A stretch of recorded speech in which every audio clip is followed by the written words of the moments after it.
What could be wrong when everything is working so well? When the business is growing, the team is strong, and from the outside, your job is a complete success.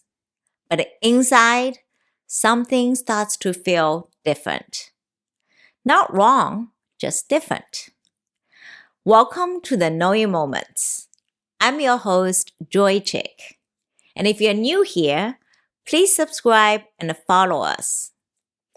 This is a space where we explore the quiet inflection points in life and career, the moments when something shifts internally before clarity and change follow. In the last episode, I talked about what it feels like to be stretched, to step into something new and uncomfortable and learning how to swim. But today is about something else. Because sometimes the dangerous phase isn't when things are uncertain. It's when things are actually working. And today's episode is called When Success Becomes a Birdcage. At one point in my identity job, I had completely optimized my calendar. Every hour was scheduled. Every meeting had a purpose. And every week ran like a clockwork. I was busy. The teams were aligned. The business was running well. And that was exactly the problem. As I started to establish myself as a leader of the identity business, one of the first things we focused on was building structure. Because when you're running a very large organization, clarity and a rhythm matter. We created what we called the Rhythm of Business, or ROB. And over time, we got really good at it. The meetings had names: weekly leadership, extended leadership, product and business reviews, stacked back to back.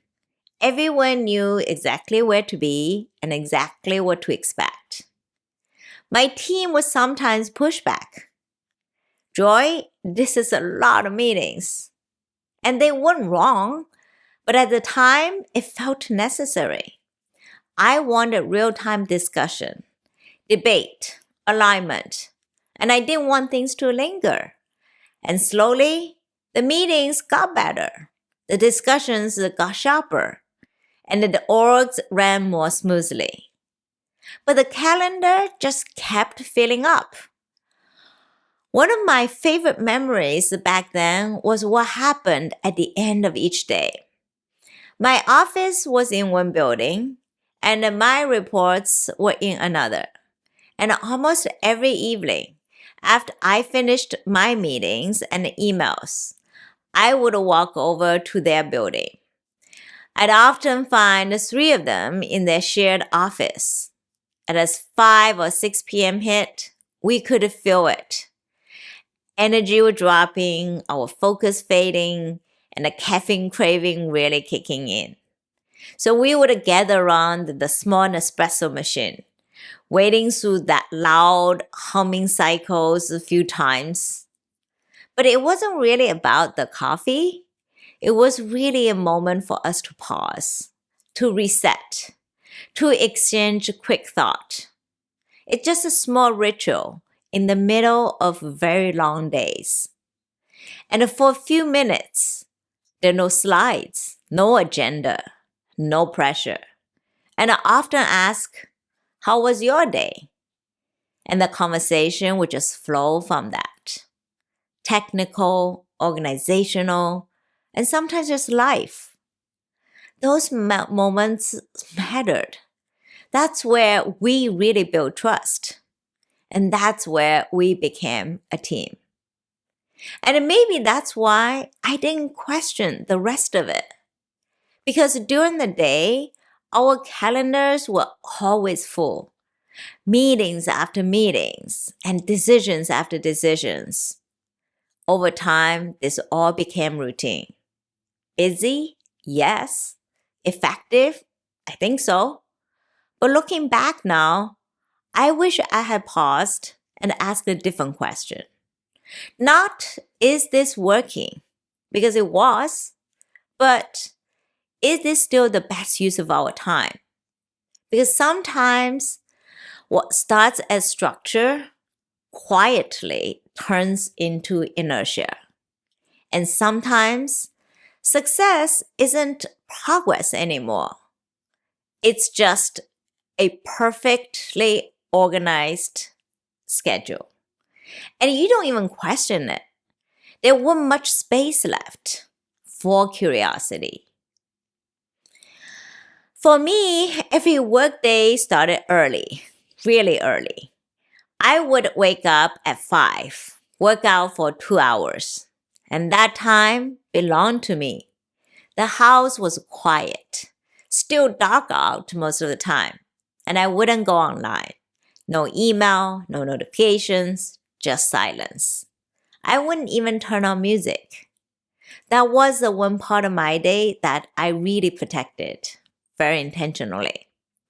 I would tell my admin, please don't schedule anything between 5 and 7 unless there is a catastrophic event. And she dutifully protected my day too. Over the years, this just became my most sacred time. And then the rest of the day started. Monday through Friday, on any given day, I had 10, sometimes to 12 meetings back to back. And I'm so used to full days. At some point, I became so uncomfortable with any empty space. I would open my calendar, and if I saw even 2 empty blocks, I would ask my admin, we have 2 open slots today. Can we fill them? The meetings that were scheduled 2 weeks out, maybe let's pull them in. I have been so conditioned to believe that if I wasn't in a meeting, I just wasn't being productive. And I got very good at context switching too. One moment, I would be in a deep product review on customer acquisition.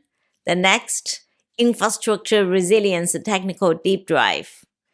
And then an analyst call to promote the upcoming release.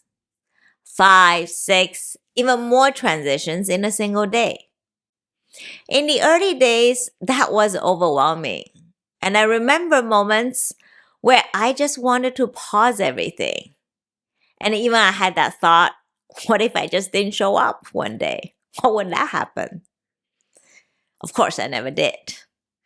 And over time, I just adapted to that way of operating. I stopped thinking between meetings. It was just moving from one thing to the next without pause. But what I didn't realize at the time was what that was costing me. Outside of work, I became almost allergic to structure in my personal life. At work, people would say I'm an extrovert and someone who brought energy into the room, who enjoyed engaging with teams, with customers. But internally, I saw it differently. I think of myself as a high-functioning introvert. And by the end of a full week of meetings, I was completely drained. And all I wanted was to slow down, to stay home, to curl up and do nothing. I didn't even want to plan or joining anything. There's no social events, no commitments.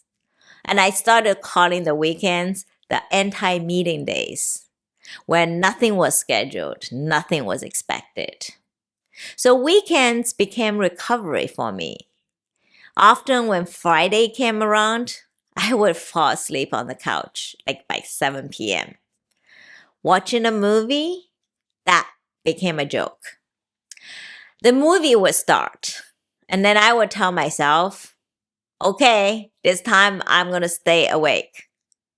And then I would last maybe 10 minutes before completely out. And it got so predictable that my fiance would just stop renting movies. So he would put on a few trailers like we were choosing a movie because we both knew I wouldn't make it through the full movie. And slowly, without even realizing it, my world got smaller. At the time, I told myself, I'm just busy. This is what the job requires. My social life just isn't the priority right now. But looking back, that wasn't the full truth. The impact wasn't limited to my life outside work. I was so over-focused on executing my job to the point that I had to remove something essential. Space. Space to think. Space to reflect. And a space to ask, am I just being busy? Or am I actually being effective? Is this sustainable? And is this normal? And without that space, I couldn't realize that I was trapped inside the system. Even as the days became routine and that the pace stayed high, I always believed that I could keep going. I had the resilience, the grit, and in many ways, things were working. The business was growing. Identity had become a highly differentiated business for our customers. And with that came recognition internally and externally. And I was building a reputation. And I was deeply grateful. Because Microsoft gave me something incredibly powerful, a platform. Every time I visited customers, and I could feel it. Joy, thank you for coming. We are so honored to host you. Fortune 100 companies, governments, it was a privilege. And I remember asking myself, what other job would give me this? One trip in particular that really stayed with me. I was invited to keynote at a global cybersecurity forum in Saudi Arabia. And at first, I wasn't even sure if it was real, but it was. And my reaction was mixed. Excited, curious, but also uncertain. I didn't know much about the culture. I certainly didn't speak the language. And I had a very real question. I'm a woman. How will I be received? And followed immediately by another thought. Well, you're representing Microsoft, and you're the president of identity. The platform carried weight. So I said yes. And the experience was unforgettable. I remember walking to the conference, looking around, taking it all in. And thinking back, I shouldn't have been surprised just by how warm the people were. They greeted me with big smiles, and you could feel it. They were genuinely happy I had accepted the invitation. And in the customer meetings, even though my chief of staff and I were often the only women in the room, everyone listened carefully and engaged. They showed appreciation for what I had to say. And our Microsoft team in the region, they just welcomed me like a family. They organized everything, really showed me the Middle Eastern hospitality. And one moment that stayed with me the most, it was a dinner with a group of young women from Microsoft. There were about 20 of us sitting together in this beautiful fusion restaurant. The team knew I loved the local food, so they ordered everything on the menu. Dish after delicious dish that just started arriving. But what actually stayed with me was a conversation. These women talk about their careers, their ambitions, and they share stories about driving independently, about building their own path, and about wanting to become leaders of the future. And they spoke with so much pride about working at Microsoft. And as sitting there, I felt so proud of them. so inspired by their energy, their optimism, and also deeply moved. Because in that moment, I could see this platform matters more than I expected, not just for me, but for them. And in moments like that, it made me realize what a privilege it was. This Microsoft platform, this responsibility, and this title, president. But over time, I started to notice the very thing that made the role meaningful also made it harder to step away. They didn't just support the work, they anchored me to the job. And that's when a realization formed. The success creates an invisible attachment because it looks like a privilege. But underneath, it's kind of a birdcage. Not because anything's wrong, but because everything you've built becomes something you didn't want to let go of. Over time, my approach to the job completely changed. In the beginning, I was afraid. Every day felt like a stretch. And then slowly, that feeling started to shift. I began to make progress, small wins, then bigger ones. The team started to trust me. The business started to grow. And eventually, I felt confidence. I knew how to run a business. Days grew busier and more complex, but I grew to handle each challenge comfortably. I have built a network, a reputation, and a sense of credibility. But the challenge no longer felt the same. In the early days, the uncertainty was what made it feel alive. And now it started to feel like routine, repetition, and they weren't scary anymore. And there was a quiet voice. Am I getting too comfortable? But answering that question honestly brought more doubtful questions. Am I ready to learn a completely new domain again? Would I be able to repeat the same success? And what if this is the last place where I know that I can succeed? These thoughts were uncomfortable because staying felt safe. I had built the ecosystem. I knew how to operate here.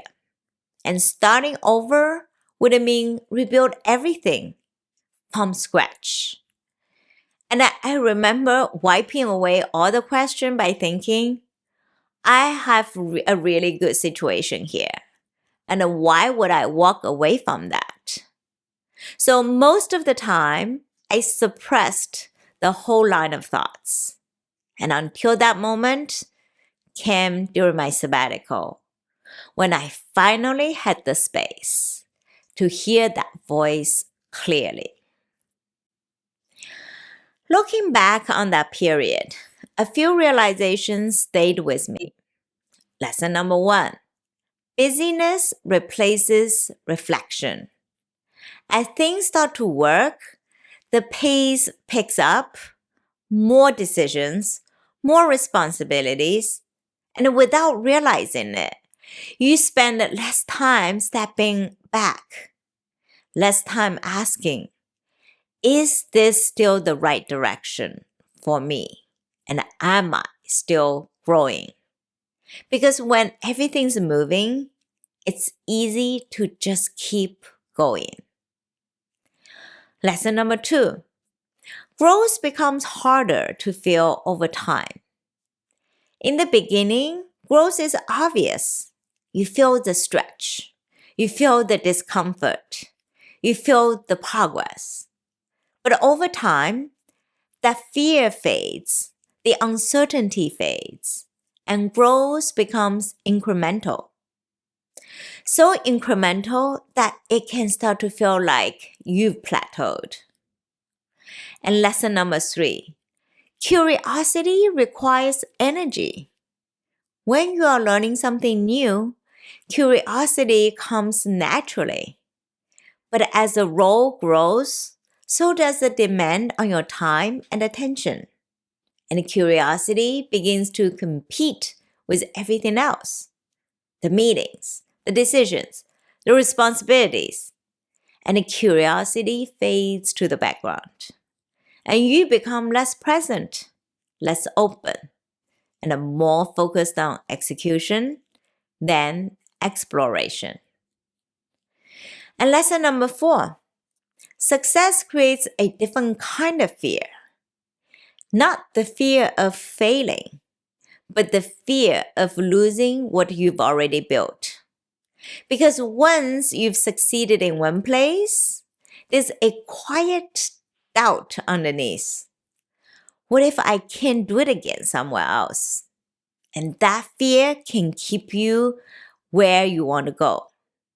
And even when a part of you knows, it might be the time to take a risk so that you can grow again.